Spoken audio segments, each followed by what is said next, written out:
Ibabahagi ko lang po sa inyo itong kwento ko tungkol sa aking kaibigang pangalanan na lang nating si Diego.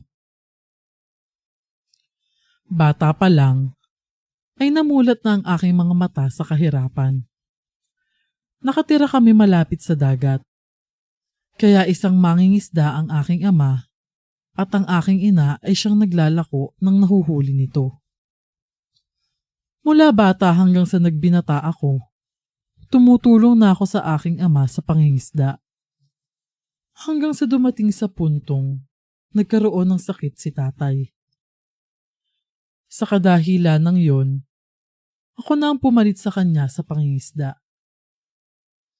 Mag-isa na lamang akong nangingisda mula 10:00 ng gabi hanggang 4:00 ng madaling araw.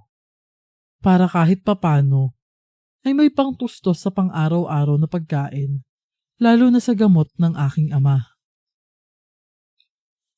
Dahil nakasanayan ko na ang ganong buhay, hindi ko na pinapairal pa ang takot sa tuwing napapalaot ako tuwing gabi. Hindi pa naman ako nagkakaroon ng kakaibang karanasan noon. Hanggang sa isang gabi, nagpaalam na ako sa aking ina na magpapalaot na ako. 9:00 na yun ng gabi, kaya nagmamadali na akong nagtungo sa aming bangka. Habang inaayos ko ang aking mga dala sa bangkang gagamitin ko, nakaramdam ako ng kakaiba. Biglang nanindig ang aking balahibo sa katawan sa hindi ko malamang dahilan. Walang katao-tao ng mga oras na yon dahil ang iba kong kasama ay nauna nang pumalaot. Hindi ko na lamang pinansin ang bagay na iyon at tuloy-tuloy lang sa aking ginagawa. Nang patapos na sana ako noon, nagulat ako nang may biglang nagsalita mula sa aking likuran. "Magandang gabi," bati nito sa akin. Kahit gulat man, hindi ko ipinahalata sa kanya yon. Naisip ko kasi, baka tatawanan ako nito. Gayong lalaki ako tulad niya, ngunit magugulat. "Magandang gabi rin, pare. Nako, napaaga ka yata dito. Hindi pa nakakabalik ang mga nangingisda. Wala ka pang mabibiling isda sa ganitong oras." Wika ko naman. Napailing na lamang siya sa akin at sinabing hindi yon ang pakay niya kung bakit naroon siya. Dahil sa sinabi nito, bigla akong kinabahan. Hindi ko alam, pero ibang bagay ang pumapasok sa isipan ko ng mga oras na yon. Subalit hindi ko na lamang ipinahalata kung ano ang nararamdaman ko. "Kung ganon, anong pakay mo dito?" tanong ko sa kanya. Bigla itong napangiti sa akin bago nagwika. "Gusto ko lang makipagkaibigan, pare. Baguhan kasi ako sa lugar na to at wala pa akong kakilala dito." Tugon nito sa akin. Tila nabunutan naman ako ng tinik dahil doon. Napatanong ako kung saan siya umuuwi, ngunit hindi niya ako sinagot. "Diego nga pala." Pagpapakilala nito sa kanyang pangalan. Kaya nagpakilala na rin ako sa kanya.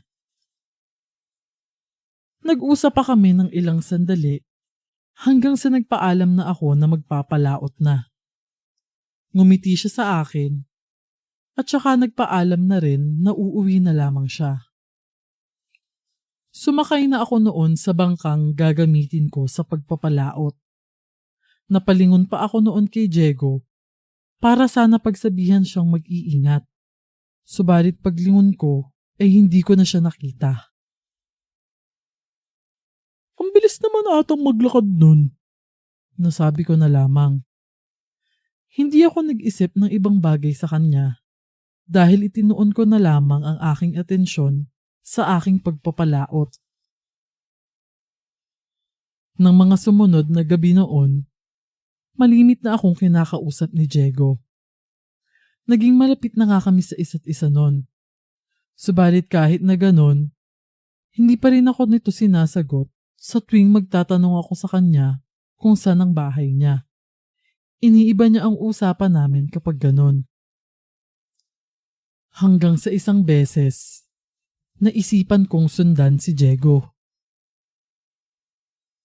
Nang magpaalam siya sa akin na uuwi na siya, hindi muna ako sumakay sa aking bangka at sinubukan kong sundan siya. Sinubukan kong magdahan-dahan habang nasunod sa kanya dahil baka malaman nito ang aking ginagawa at magalit ito sa akin. Nasa kalagitnaan ng aking pagsunod sa kanya, pansin kong tila hindi ako pamilyar sa daang tinatahak ni Diego. Bigla akong nabahala dahil doon. Nagdalawang isip ako kung susundan siya, kaya napahinto ako. Napatago na lang ako nang bigla siyang lumingon sa gawi ko. Yung tipong tila alam nitong inuusig siya ng mga sandaling iyon. Ilang sandali pa ang nakalipas. Muli kong sinilip si Diego. Subalit wala na ito sa kanyang kinaroroonan. Inilibot ko ang aking mga mata. Ngunit hindi ko na siya nakita. Sa kadahilan ng iyon, bumalik na lang ako sa aking bangka at saka pumalaot. Nang sumunod na gabi na pumalaot muli ako, hindi ko nakita si Diego. Napaisip ako, baka nagalit ito sa akin dahil sa pagsunod ko sa kanya.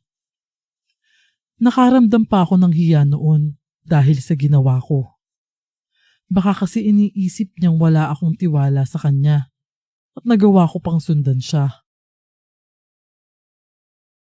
Umabot ng halos 1 linggo nang hindi ko nakikita si Diego. Inakala ko talagang galit siya sa akin, kaya hindi ako mapakali ng mga panahong yon. Ayaw ko rin kasing may taong nagtatanim ng galit sa akin, lalo na kung kaibigan ko ito.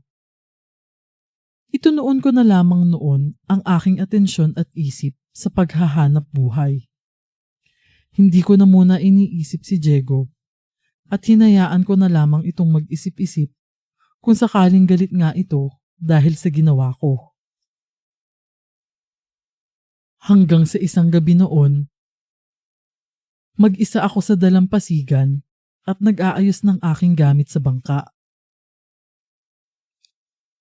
Nakarinig ako ng mga pagyabag, kaya naisip kong si Diego yon.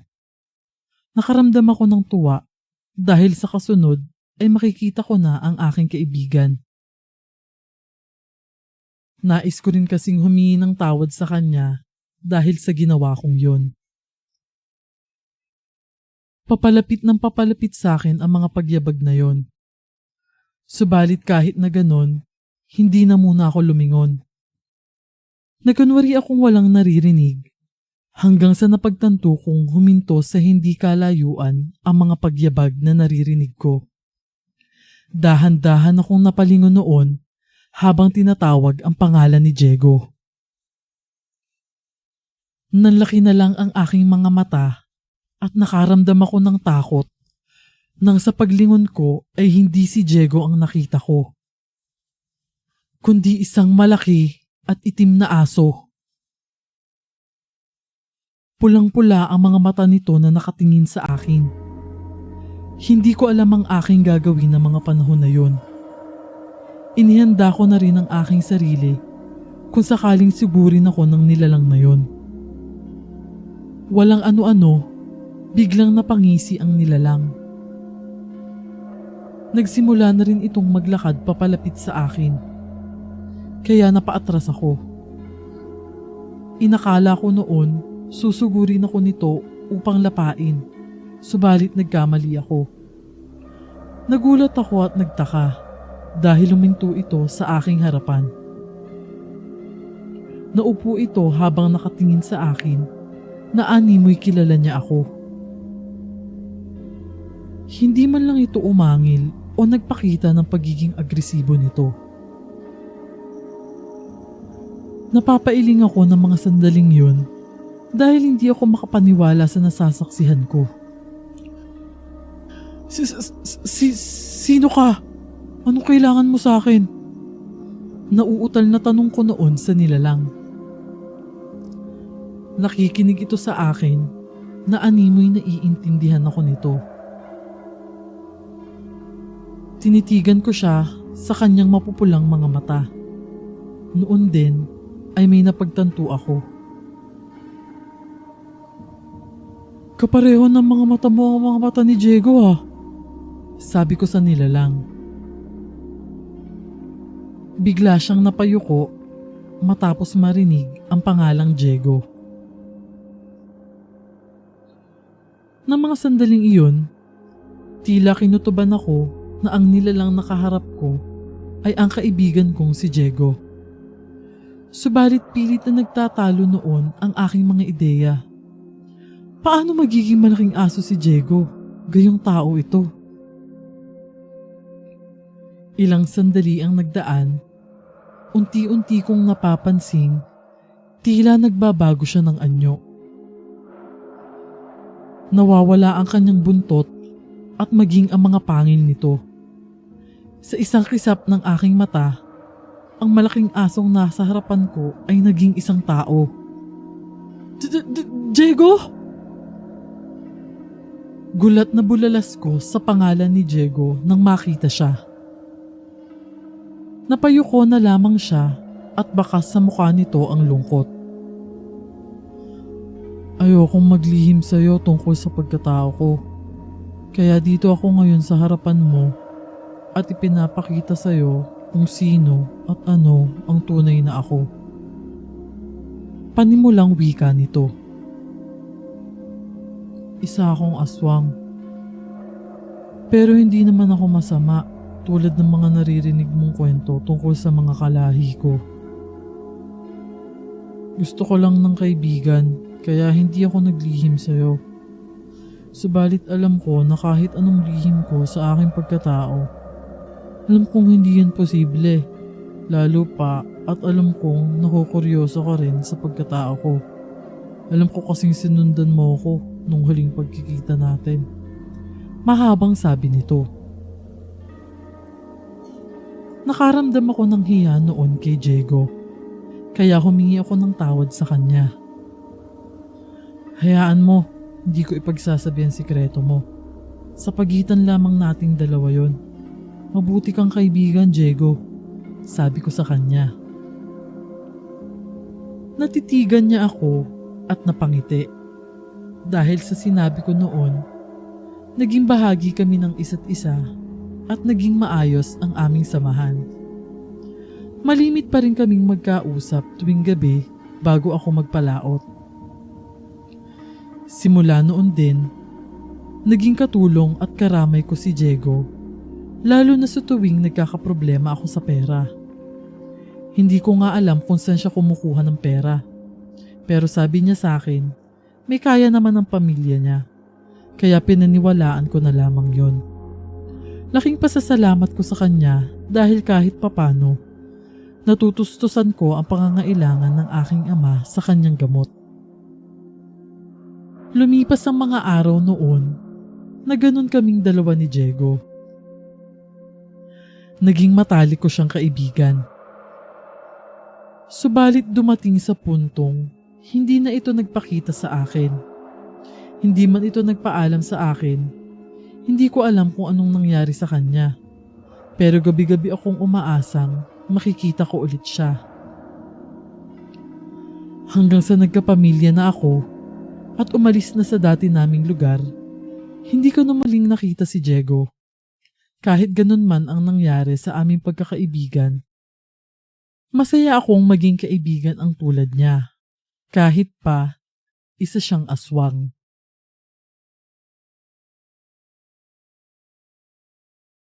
Magandang araw sa iyo, Miss Clar, at sa iyong mga listeners. Ako nga pala si Jethro. Nais ko sanang magbahagi ng isang kwentong kababalaghan sa inyo. Bali itong isasalaysay ko ay hindi ko personal na karanasan.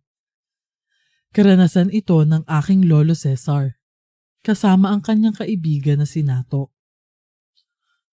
Noong mga panahong yun ay binata pa silang pareho, kaya kung saan-saan sila nakakarating. Madalas kasi silang gumagala nang sa gayon ay makapaghanap ng mga trabahong pwede na lang pagkakitaan.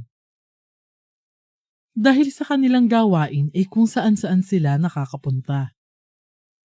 Subalit sa lahat ng lugar na kanilang narating, ay may isang lugar daw sila na hindi nila malilimutan. Ayon kay Lolo, ang nasabing lugar daw ay napakahiwaga at bibihira lang ang nakakarating doon. Subalit madalang din ang mga taong nakakalabas. Kung makakalabas man daw sa nasabing lugar, ay bali-balitang mababaliw sila. Nang mga panahong yun ay gumagala raw silang dalawa dahil wala silang trabaho. Nataon noon na may pista sa kabilang baryo nila. Kaya pumunta silang dalawa roon upang makisaya. Pagdating daw nila roon, may nakilala silang isang lalaki. Base sa kasuotan at tindig noon ay kagalang-galang daw. Noong magsimulang makipagkwentuhan ang nasabing tao sa kanilang dalawa, agad nila iyong pinaniwalaan. Lalo pa silang nagka-interes sa kwento niya dahil patungkol iyon sa trabaho at pera. Nasa kalagitnaan sila ng kanilang pagkukwentuhan noong magwika ang nasabing lalaki na may alam daw siyang trabaho para sa aking lolo at sa kanyang kaibigan. Kuminang naman kaagad ang mga mata ng dalawa at agad na nagtanong kung ano ang trabahong pwede nilang pasukan. Napangiti ang lalaki at sinabi niyang naghahanap daw ang paaralang pinagtatrabahuhan niya ng mga janitor. Dagdag ng lalaki, pwede raw silang makapagsimula agad-agad. Natuwa naman ang aking lolo at ang kanyang kaibigan patungkol doon. Kaya tinanong nila kung saan matatagpuan ang pagtatrabahuhan nila. Nang mga sandaling yun ay napangiti ulit ang lalaki. Tiningnan niya sina lolo at tila inaalam kung gaano sila kaseryoso. Walang ano-ano, muli iyong nagwika. Sinabi niya kina lolo na uuwi na siya at sasamahan niya silang magkaibigan nang sa gayon ay makapagsimula na sila sa kanilang trabaho. Hindi naman nagdalawang isip ang magkaibigan at agad na pumayag sa nasabing lalaki na sumama sa pag-uwi nito. Ayon kay lolo, nagtiwala sila sa nasabing lalaki dahil parang seryoso naman itong nakikipagkaibigan sa kanila at nagnanais pang makatulong. Dahil doon ay hindi man lang sila naghinala rito.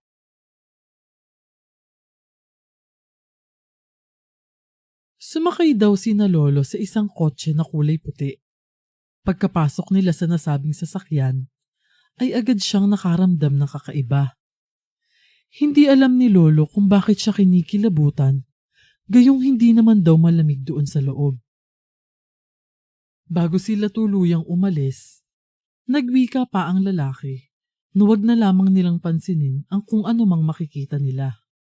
Dagdag pa nito ay hindi sila dadaan sa kalsada dahil may alam daw siyang daanan na mas mabilis silang makakauwi. Tumango na lamang daw sina lolo sa bago nilang kaibigan at hinayaan ito sa kanyang desisyon. Habang bumabiyahe sina lolo, naging panay ang kanyang paglingon sa paligid. Labis ang kanyang pagtataka noon dahil sa halip na kalsada nga sila dumaan, nakita ni lolo na pumasok sila sa kakahuyan. Magtatanong pa sana si lolo tungkol doon. Subalit naalala niyang sinabi sa kanila ng kanilang kaibigan na wag nang pansinin ang kung ano ang nakikita nila. Hindi alam ni lolo kung ilang minuto o oras ang kanilang naging biyahe. Subalit namangha sila na makarating na sila sa bahay ng kanilang kaibigan. Halos lahat daw ng nakikita nila ay kumikinang, na sa kanilang duda ay mga ginto. Ang lupang kanilang inaapakan ay kulay ginto. Ang mga puno ay hitik sa bunga na nagliliwanag. Panay ang turo ng kaibigan ni lolo na si Nato sa paligid nila. Kaya napapatawa na lang sa kanila ang sinamahan nilang kaibigan na nagpakilalang si Melchor.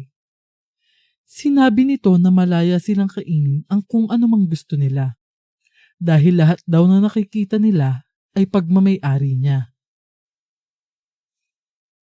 Agad namang nanabik si Nato, kaya niyaya niya si Lolo na pumita sila ng prutas. Umiling ang aking abuelo at sinabi nilang nitong busog siya. Hinikayat na rin siya ni Melchor, pero umayaw si Lolo. Sinabi nitong trabaho ang pakay niya sa lugar na iyon at hindi pagkain. Dahil doon ay napailing na lang ang lalaki. Noong mga panahong yun, niyaya sila ni Melchor na pumunta sa isang lugar kung saan daw sila pwedeng magtrabaho. Sinabi nito kay Lolo na siya raw ang may-ari ng paaralan sa lugar na yon. At dahil wala naman silang natapos, nagsuhestyon ang lalaki na kung pwede ay maging janitor muna sila sa paaralan. Hindi naman tumanggi ang dalawang magkaibigan dahil para sa kanila, kahit anong trabaho ay pwede hanggat may pagkakakitaan sila. Napangiti na lamang si Melchor sa dalawa at nagsimula na silang maglakad patungo sa paaralan na sinasabi nito. Makalipas ang ilang minutong paglalakad, ay nakarating sila sa labas ng nasabing paaralan. Laking gulat ng dalawang magkaibigan dahil nasa loob na sila nito at kaharap ang isang lalaki na kung hindi sila nagkakamali ay siyang prinsipal. Noong mga panahong yun, iniwan na ng lalaki ang dalawa sa harapan ng prinsipal.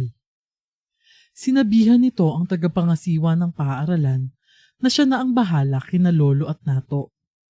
Agad ding umalis si Melchor at hindi na nila ito nakita kung saan nagpunta. Noong siguradong wala na si Melchor, bigla ang namulat ang mga mata ng prinsipal. Tila takot na takot ito at may kung anong pangamba sa kanyang kalooban. Walang ano-ano, nagulat si na Lolo nang magwika siya. Hindi dapat kayo nagpunta rito. Baka dahil dyan sa ginagawa nyo, hindi na kayo makabalik pa sa ating mundo. Hindi alam nila Lolo kung anong ibig sabihin ng prinsipal, kaya lakas loob siyang nagtanong dito kung bakit niya yun sinabi. Sa kadahilan ng iyon ay hindi na nag-atubili ang nasabing tao. Nandito kayong dalawa sa mundo na ito at kagaya ko, niyaya rin kayo ni Melchor. Isa siyang engkanto at ang lahat ng dinadala niya rito ay ginagawa niyang trabahante. Yun nga lang, wala ni isa sa amin dinala rito ang nakabalik pa sa mundo. Kailangan makaalis na kayo rito bago pa man makabalik si Melchor. Hindi alam ni na Lolo kung bakit ganun na lang ang naging takot ng prinsipal. Subalit nakaramdam na rin sila ng takot dahil sa mga ikinukwento ng taong yun. Nalaman kasi nilang isang guro ang lalaki at dinukot ni Melchor para dalhin sa mundo ng engkanto. Siya raw ang ginawang tagapangasiwa ng paaralan ng mga engkanto at bilang kapalit, binibigyan nito ng kayamanan ang mga naiwang pamilya ng lalaki. Dahil sa nalaman ni na Lolo, naisip nilang nasa panganib sila. Tinanong nila sa prinsipal na nalaman nilang Noli ang pangalan kung ano ang gagawin sa kanila. Lalo lamang silang nagimbal nang malamang ang balak daw ni Melchor ay dumukot ng mga tao at ipapakain sa mga alaga nilang isda. Malapit na siya rito, kailangan nyo na makaalis. Na mga panahong yun, hinila ni Noli ang dalawa at sinabihang sumama sa kanya. Hindi naman tumanggi si na Lolo at sumama sa prinsipal. Tumungo sila sa likod ng paaralan at doon, may nakita si na Lolo na puno raw ng balete. Sa lahat daw ng mga puno roon, ay yun daw ang kakaiba dahil hindi yun kumikinang. Tinuruan sila ng prinsipal kung ano ang kanilang gagawin. Subalit bago pa man iyon sinunod ng dalawa, ay niyaya nila ang prinsipal na umalis na rin sa mundo ni Melchor.